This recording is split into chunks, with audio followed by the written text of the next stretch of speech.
Hello, my name is Latrice. If you do not recognize this face, nice to meet you. We are going to jump right on in. Listen, we running it back on that story from yesterday, but I gave you the wrong address yesterday. It's actually 1 Samuel chapter 16, verse 1. Now the Lord said to Samuel, you have mourned long enough for Saul. I have rejected him as king of Israel, so fill your flask with olive oil and go to Bethlehem. Find a man named Jesse who lives there, for I have selected one of his sons to be king. Boom. This time I watched a sermon today from Pastor Jerry Daniels. Speedy, what up? Talked about the same story as Pastor Mike. I said, oh my God, what is this? Something PD said, summarizing or encapsulating what was happening, because God rejected Saul as king. Saul wasn't following instructions. He disobeyed. Boom, you're not king no more. Samuel was sad about that because that was the first king that he picked. He's like, oh my God, no, Saul's not going to be king. God basically is like, how long? He asked him, how long are you going to mourn over that which I have rejected? How long are you going to do that? Not saying you can't mourn over things, but now it's taking too long because I need you to go do something. And you holding up the plan, sir.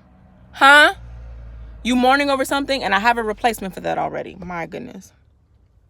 PD says, how long, basically, to paraphrase, how long are you going to keep reminiscing about what could have been when you got a revelation now that that's not what's going to be? Your emotional attachment to the past is keeping you from moving forward in the future. When I tell you that punched me in the stomach, all of my intestines.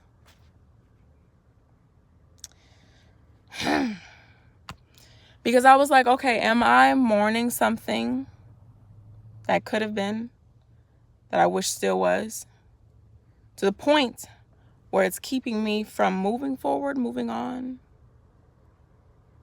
progressing, creating, feeling, all the things? And it's not the statement that punched me in the gut. It's the fact that I already knew the answer to that question.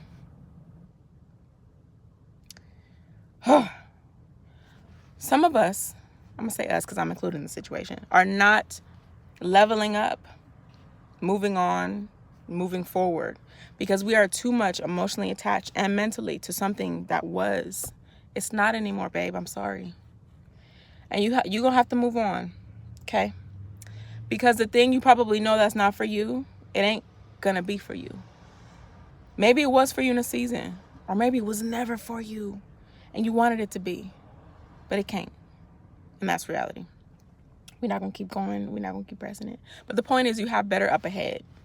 But you can't get to the up ahead if you don't let the back go. Okay, if you don't let that go. You trying, but you can't. Okay? Let it go. So you can grab this. That's it.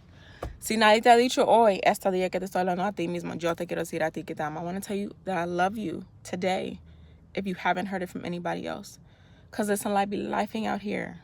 But guess what? We're going to prosper regardless. I will catch you on the flip side.